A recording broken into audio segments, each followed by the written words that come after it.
তাহলে বিশ্বনবীর ব্যাপারে তিনটা কথা আমরা শুনবো বলেছিলাম, প্রথমটা শুনে ফেলেছি। মানে উনি দেখতে কেমন ছিল, উনি দেখতে কেমন ছিল, এর মধ্যে আমাদের আমলের কিছু নাই, শুধু বর্ণনা করা আর শোনা আর বিশ্বনবীকে ভালোবাসা, ঠিক কিনা? কারণ উনার না খাড়া, আমার তো খাড়া নাও হইতে পারে। উনি সুন্দর, আমি তো শ্যামলা হইতে পারি, কারণ এটা আল্লাহর দেয়া পরীক্ষা, ঠিক কিনা? দ্বিতীয় পয়েন্ট থেকে আমাদের আমল শুরু। দ্বিতীয় পয়েন্ট ছিল বিশ্বনবীর আচরণগত বৈশিষ্ট্য।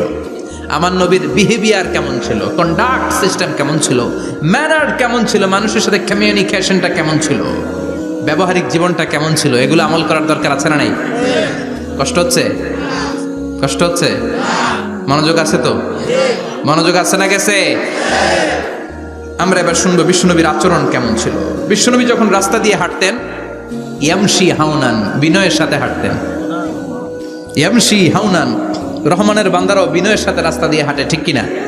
وعباد الرحمن الذين يمشون على الأرض هونا وإذا خاطبهم الجاهلون قالوا سلاما।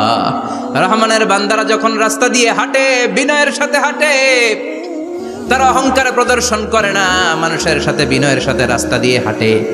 এজন্য রাস্তা দিয়ে যখন হাঁটবো, বিনয়ের সাথে হাঁটবো। রাজি আছেন তো? নাকি অহংকার প্রদর্শন করে হাঁটবেন? বিশেষ করে যুবকেরা, 3-4 জন যুবক একসাথে হলে রাস্তায় ওদের আর কারো হুঁশ জ্ঞান থাকে না, পুরো দুনিয়াটাই মনে হয় দুনিয়াটাই আমার, আছে না নাই? না, মুরব্বীকেও সম্মান করবা, মহিলাদেরকে সম্মান করবা, তোমার জায়গায় তুমি হাঁটবা, ভদ্রভাবে হাঁটবা। ভদ্রভাবে হাঁটার দরকার আছে না নাই? উনি মুরব্বী, একদিন উনিও তোমার মতো যুবক ছিল, ঠিক কিনা? এই যে আমার কালো দাড়ি, আজীবন কালো থাকবে? কথা বলেন। উনার সাদা দাড়ি, ছোটবেলায় মনে সাদা দাড়ি নিয়ে আসছিল না? হ্যাঁ, উনিও একদিন তাগড়া যুবক ছিল, উনিও কোম্পানিগঞ্জ বাজারে দাঁড়ালে লোকজন তাকিয়ে থাকতো, ঠিক কিনা? তার মানে রং ধরা যৌবন জং ধরে শেষ। যৌবন সব সময় থাকে না, সার্টেন একটা পিরিয়ডের জন্য আল্লাহ দিয়েছে। এজন্য যুবক ভাইরা, তোমাদের রক্ত গরম, তোমাদেরকে বিনয়ী হতে হবে বেশি, ঠিক কিনা? রাজি আছো তো সবাই? বিশ্বনবী বিনয়ের সাথে হাঁটতেন। ওয়াকানা ইয়াতাবাসসাম, সবসময় মুচকি হাসতেন। কি করতেন? মুচকি হাসেন তো আপনারা? হাসেন না? মুচকি হাসবেন, কারণ মুচকি হাসতে পয়সা লাগে না। লাগে? মুচকি হাসি দেন তো একটা। এই যে সবার এখন মুচকি হাসি, পয়সা লাগছে? কথা কর। তাবাসসুমুকা ফি ওয়াজহি আখিকা সাদাকা, you would smile to your brother, it's a charity. তুমি তোমার ভাইয়ের দিকে তাকিয়ে যে মুচকি হাসবে, এতেও সদকা দেওয়ার সওয়াব হয়ে যাবে। সুবহানাল্লাহ। বিশ্বনবী সব সময় মুচকি হাসতেন। হাসি 3 ধরনের, তাবাসসুম, দিহিক, কাহকাহা। কাহকাহা মানে অট্ট হাসি, আলিফ লাইলার দত্তরা যেমন হাসি দেয়, ওই হাসি। এটা নামাজের মধ্যে কেউ দিলে নামাজও শেষ, ওযুও শেষ। আর দিহিক, হালকা আওয়াজে হাসি, সামান্য দাঁত দেখা যায় মাঝে মাঝে। বিশ্বনবী মজা করে এরকম হাসি দিতেন, কিন্তু সব সময় বিশ্বনবীর ঠোঁটের মধ্যে মুচকি হাসি লেগেই থাকতো।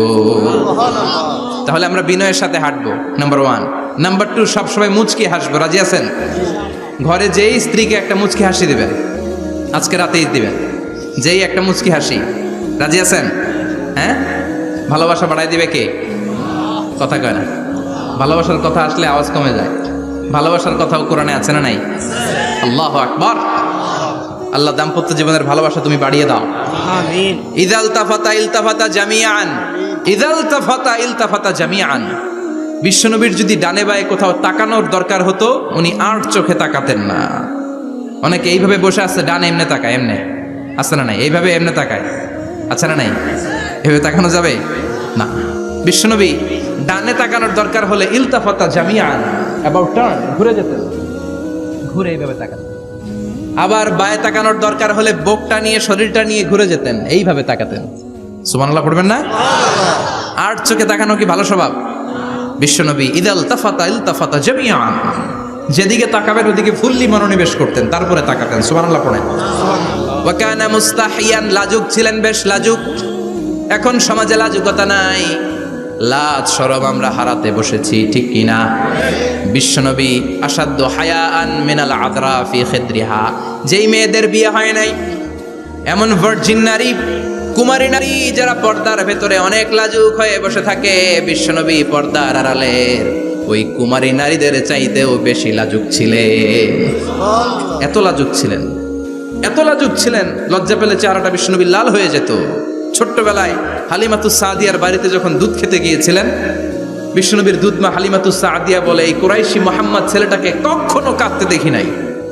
ক্ষুধা লাগলেও কাঁদে না, ব্যথা পেলেও কাঁদে না, শুধু লজ্জাস্থানের জায়গা থেকে কাপড়টা একটু সরে গেলে ছোট্ট মোহাম্মদ চিৎকার দিয়ে ওঠে। কি বোঝে সে? ক্ষুধা লাগলেও কাঁদতো না, ব্যথা পেলেও কাঁদতো না, লজ্জাস্থানের জায়গা থেকে কাপড় সরে গেলে বিশ্বনবী চিৎকার দিয়ে উঠতেন। সুবহানাল্লাহ পড়ে। এজন্য লজ্জা শরমের দরকার আছে না নাই? ইযা লাম তাস্তাহি ফাসনা মা শিতা। যদি লজ্জা শরম না থাকে, যা মন চাই তাই করতে পারো। এটা আমাদের বাংলাদেশে ব্যাপক। লাজ শরম কিচ্ছু নাই। এজন্য লাজুকতার বড় দরকার। যেখানে যার বসা দরকার সে সেখানে যাবে। কিয়ামতের আগে যেই লোক যেই চেয়ারে বসার দরকার ওই লোক ওই চেয়ারে বসবে না। এটা হলো কিয়ামতের আলামত। জোরে কোন ঠিক কিরা? সভাপতি হওয়ার যোগ্যতা নাই, সভাপতি হয়, আছে না নাই? সেক্রেটারি হওয়ার যোগ্যতা নাই, সেক্রেটারি হয়, এরকম সমাজে আছে না নাই? নেতা হওয়ার যোগ্যতা নাই, নেতা হয়, আছে না নাই?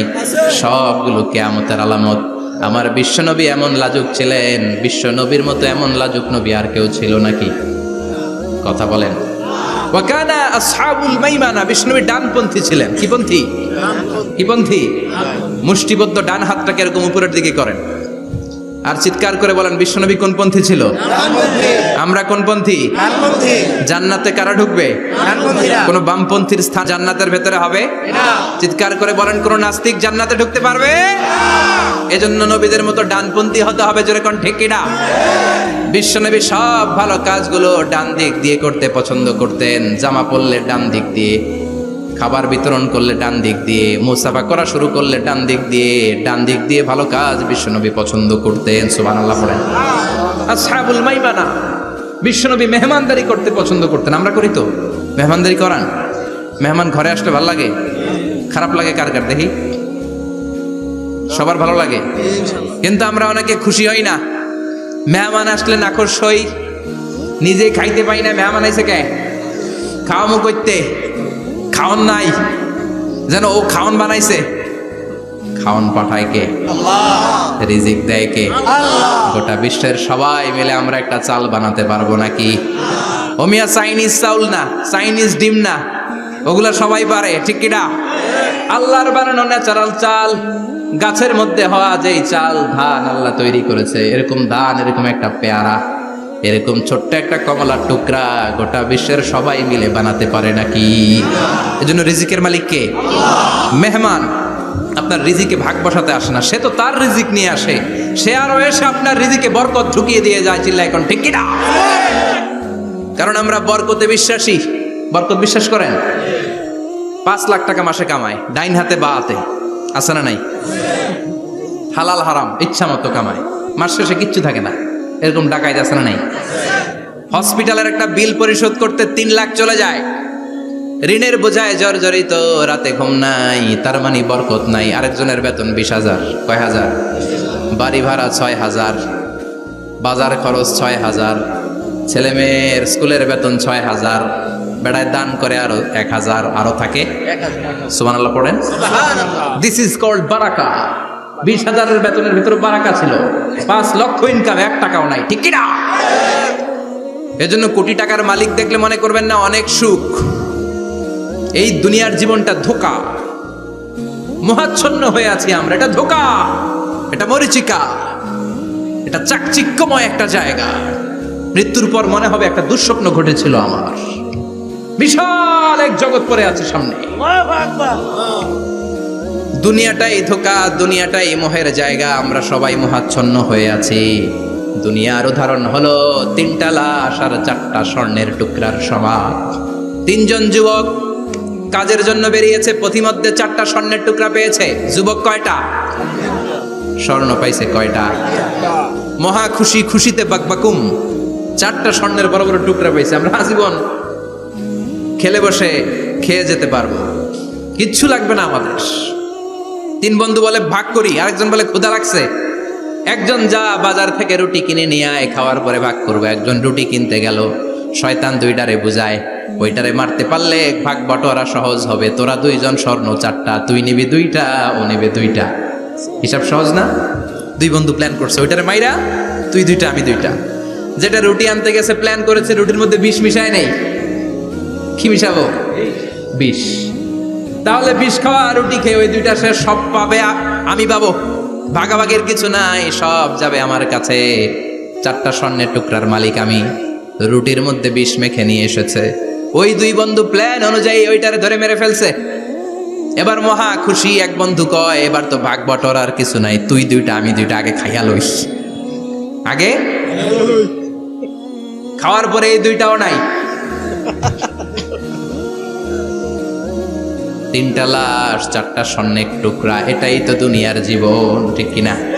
আসল জীবন কবর থেকে শুরু হবে, কোন ঠিক কিনা?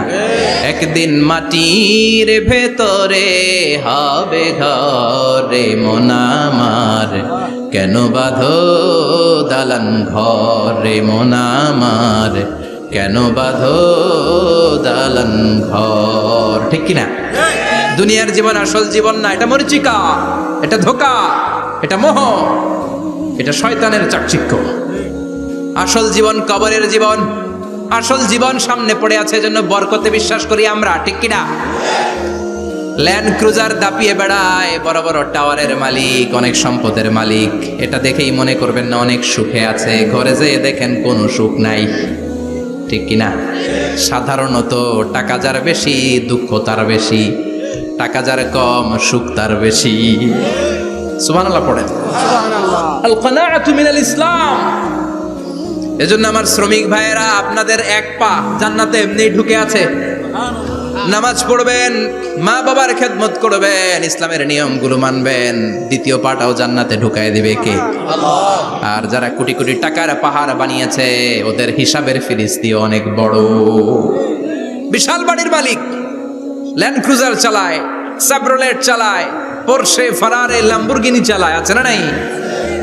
ঘরে সুখ নাই, রাতে ঘুম নাই, টেনশন আর টেনশন। 4টা ট্যাবলেট খেয়ে আধা ঘন্টা ঘুমাতে পারে না, এরকম ধনী আছে না নাই?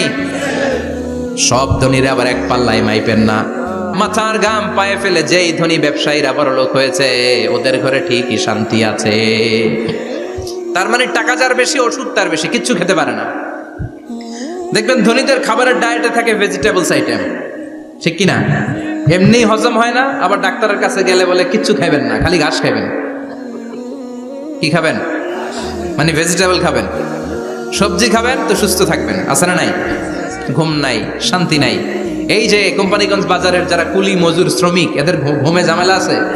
কথা বলেন। ধনী পয়সাওয়ালা কোটিপতি, সে ঘুমের ট্যাবলেট খায়। ঘুমের জন্য যে ট্যাবলেট লাগে রিক্সাওয়ালা ওইটাই জানে না, ঠিক কিনা? 1000 কোটি টাকার মালিক হলে বাড়ি কিনা যায়, গাড়ি কিনা যায়, সুখ কিনা যায় না। কোম্পানিগঞ্জ বাজারে সুখ বিক্রি হয় এমন দোকান আছে নাকি? কথা কন, একটাও নাই। কি করলেন আপনারা? সুখের দোকান দিতে পারলেন না? কি আজীব তামাশা। টাকা দিয়ে সুখ কিনা যায় না, গাড়ি কিনা যায়, বাড়ি কিনা যায়, কিন্তু সুখ নো ওয়ে, কেনা যায় না। টাকা হলে জাজিম কিনা যায়, বালিশ কিনা যায়, ঘুম কিনা যায় না। ঘুম কিনা যায়? ফার্মেসিতে ডাক্তারের কাছে যে যদি বলেন 2000 টাকার ঘুম দেন, দিবে?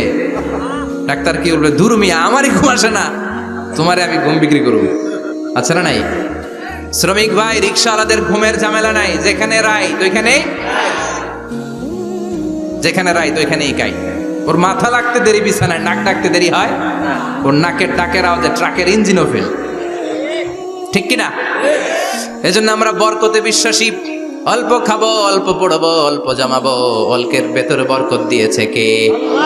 এজন্য মেহমান আসলে বিশ্বনবী খুশি হতেন, আমরাও মেহমান আসলে খুশি হব। রাজি আছি না নাই?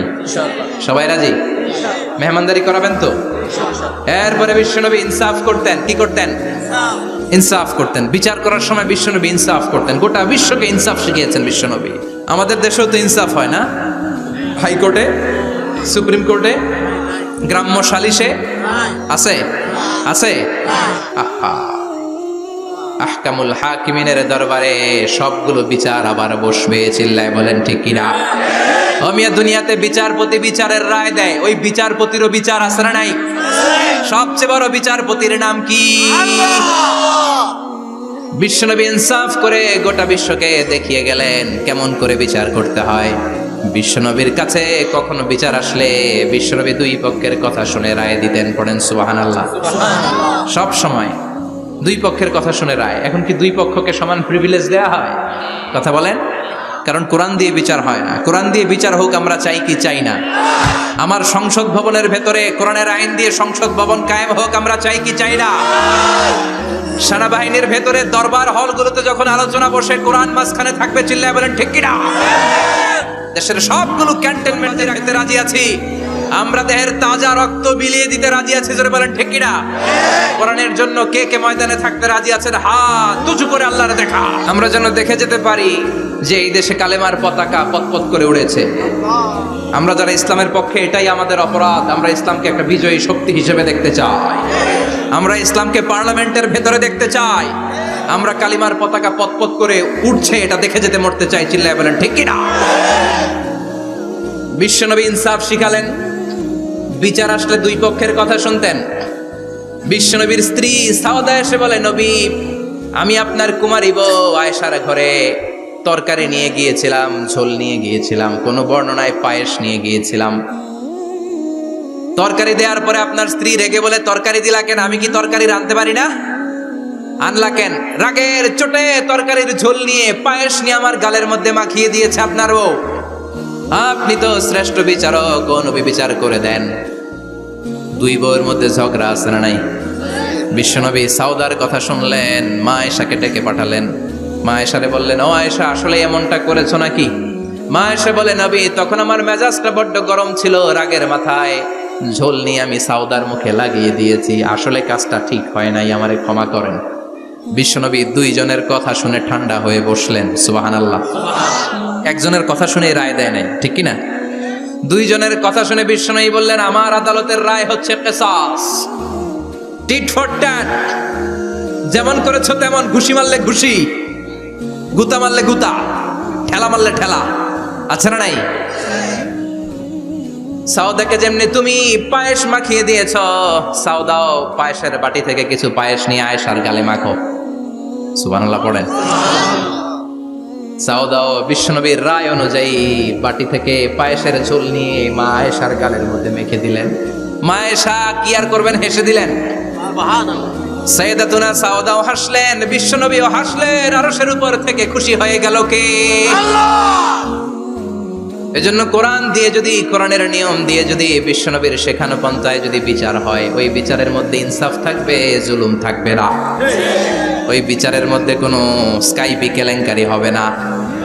আমাদের টেলিফোনের ফোনালাপ ফাঁস হয়ে যায়, স্কাইপি ফাঁস হয়ে যায়, অনেক ঝামেলা হয়ে যায়, আছে না নাই? এরপরেও জনগণের চোখ খোলে না। আল্লাহ তুমি চোখ খোলার তৌফিক দাও, সহি সমাজ দান করো, পড়ে না আমিন। বিশ্বনবী ইনসাফ করতেন। বনু মাখজুমিয়া গোত্রের এক মহিলা চুরিতে ধরা পড়ল। কিসে ধরা পড়ল? কথা বলেন। চুরিতে। চুরি করলে নিয়ম কি? লাউ চুরি করলে, আম চুরি করলে, কলা চুরি করলে হাত কাটা যাবে না, এটা বড় চুরি। সুবহানাল্লাহ। উমরে ফারুক বলেছেন, দুর্ভিক্ষের বছরে কেউ যদি চুরি করে তার হাত কেটে দেয়া যাবে না, কারণ এটা অভাবের চুরি, এটা স্বভাবের চুরি না, ঠিক কিনা? ঘরে খাবার নাই, পেটে দানা পানি নাই, লাউ চুরি করছে, মুরগি চুরি করছে, এই চোরের হাত কেটে দিও না, কারণ সে ক্ষুধার্ত, পেটে খাবার আছে, গায়ে জামা আছে, সমাজে সম্মান আছে, তারপরেও পুরো দেশটা খেয়ে ফেলতে চায়, এরকম ডাকাত আছে না নাই? দেশের টাকা পাচার করে, ব্ল্যাক মানি করে, এরকম ডাকাত আছে না নাই? ঘুষ খেতে খেতে পেটটা এরকম হাতির মতো মোটা করেছে, এরকম ডাকাত আছে না নাই? দেশের সবকিছু লুণ্ঠন করে, এরকম আছে না নাই? এই ডাকাতদের হাত কাটার মধ্য দিয়ে হাত কাটার প্রোগ্রাম শুরু করতে হবে। এরকম একটা ডাকাতের হাত কেটে যদি দেশের গভর্নমেন্ট বাইতুল মোকাররমে জুমার নামাজের সামনে লাইভ সম্প্রচার করে, সারা বাংলাদেশের 18 কোটি মানুষ যদি দেখে, আর কেউ চুরি করবে? চুরি করার আগে 3 বার লাফ দিবে, যেরকম ঠিক কিনা? বনু মাখজুমিয়া গোত্রের এক নারী চুরিতে ধরা পড়ল। ভেরি প্রেস্টিজিয়াস এন্ড ডিগনিফাইড ফ্যামিলির মেয়ে। এলাকায় সম্ভ্রান্ত কিছু ফ্যামিলি থাকে না, এরকম বড় ফ্যামিলির মেয়ে। সব সাহাবারা বলল, এখন যদি নবী হাত কেটে দেয় মদিনাতে তো মারামারি হবে। ওসামা বিন যায়েদকে বলল, ওসামা তুমি বিশ্বনবীর সবচেয়ে প্রিয় পাত্র, হুব্বু রাসূলিল্লাহ, তুমি যাও বিশ্বনবীরে বলো হাত যেন কেটে না দেয়। ওসামা যে বলে নবী গো, সব সাহাবারা বলেছে এই মেয়ের হাত কাটলে মদিনায় ঝামেলা হবে, হাত কেটে দিয়েন না। এই কথা শুনে বিশ্বনবীর চেহারাটারে লাল করে দিল কে? বিশ্বনবী বললেন, ওসামা কোত্থেকে এত বড় স্পর্ধা পেলি রে তুই ওসামা? এই আইনটা তো আমি বানাই নাই, আরশের উপর থেকে এই আইনটা নাজিল করেছে কে? আস-সারিকু ওয়াস-সারিকাতু ফাকতাউ আইদিয়াহুমা জাযাআম বিমা কাসাবা নাকালাম মিনাল্লাহ ওয়াল্লাহু আজিজুন হাকীম। সুবহানাল্লাহ পড়েন। If anyone steal something very precious from the society, from house, the government should cut down his right hand. দামি কিছু চুরি করলে গভর্নমেন্ট কাটবে, আমরা কাটতে পারবো? এটা সরকারের কাজ, সরকার ডান হাত কেটে দিবে। ওসামা, এটা আল্লাহর আইন। কেমন করে আল্লাহর আইনে তুমি সুপারিশ করতে আসো? কোন বানু মাখজুমিয়া গোত্রের মেয়ে? ওই মেয়ে তো দূরের কথা, আমার কলিজার টুকরা ফাতেমাও যদি চুরি করে, আমি রামদা নিয়ে ফাতেমার ডান হাতটা এক কোপ দিয়ে কেটে দিতে এক মুহূর্ত দেরি করবো না রে ওসামা। জাস্টিস, ইনসাফ শিখে নাও। কেমন করে প্রতিষ্ঠা করেছে বিশ্বনবী, চিৎকার করে বলেন ঠিক কিনা? এগুলো হচ্ছে বিশ্বনবীর অভ্যাস, আচরণ। বিশ্বনবী ধীরস্থির ভাবে কথা বলতেন, তাড়াহুড়ো করতেন না। সাহাবারা বলতেন বিশ্বনবী যখন কথা বলতেন প্রতিটা শব্দ আলাদা করা যেত, প্রতিটা অক্ষর আলাদা করা যেত। আল্লাহু আকবার। আবার জরুরি কোনো কথা যখন বিশ্বনবী বলতেন ওইটাকে 3 বার বিশ্বনবী রিপিট করতেন। কয়বার? 3 বার। কারণ জরুরি। কারণ কি? যেন না ভুলে যায়, ভুল যেন না হয়। 3 বার বলতেন। বিশ্বনবী একবার তাকওয়া নিয়ে ওয়াজ করতেছিলেন আর বলছিলেন তাকওয়া হা হুনা হা হুনা হা হুনা। তাকওয়া এইখানে এইখানে এইখানে। কয়বার বললেন? কারণ তাকওয়ার ওয়াজ কি কম গুরুত্বপূর্ণ নাকি বেশি গুরুত্বপূর্ণ? তাকওয়া মানে কার ভয়? যাদের হৃদয়ে আছে আল্লাহর ভয়, তারা কবু পথ ভুলে যায় না। আল্লাহর প্রেম ছাড়া এই দুনিয়ায় কারো কাছে কোনো কিছু চায় না। ঠিক কি না? যাদের হৃদয়ে আছে আল্লাহর ভয়, তারা কবু পথ ভুলে যায় না। আল্লাহর প্রেম ছাড়া এই দুনিয়ায় কারো কাছে কোনো কিছু চায় না। রাতের আধারে যারা সেজদাতে রয়, দু চোখের শ্রুতে নদী যেন বয়। রাতের আধারে যারা সেজদাতে রয়, দু চোখের শ্রুতে নদী যেন বয়। ছলনার হাতছানি যতই ডাকুক, ছলনার হাতছানি যতই ডাকুক, পেছনে ফিরেও সে তাকায় না। যাদের হৃদয়ে আছে আল্লাহর ভয়, তারা কবু পথ ভুলে যায় না। আল্লাহর প্রেম ছাড়া এই দুনিয়া কারো কাছে কোনো কিছু চায় না। চিৎকার করে বলেন ঠিক কিনা?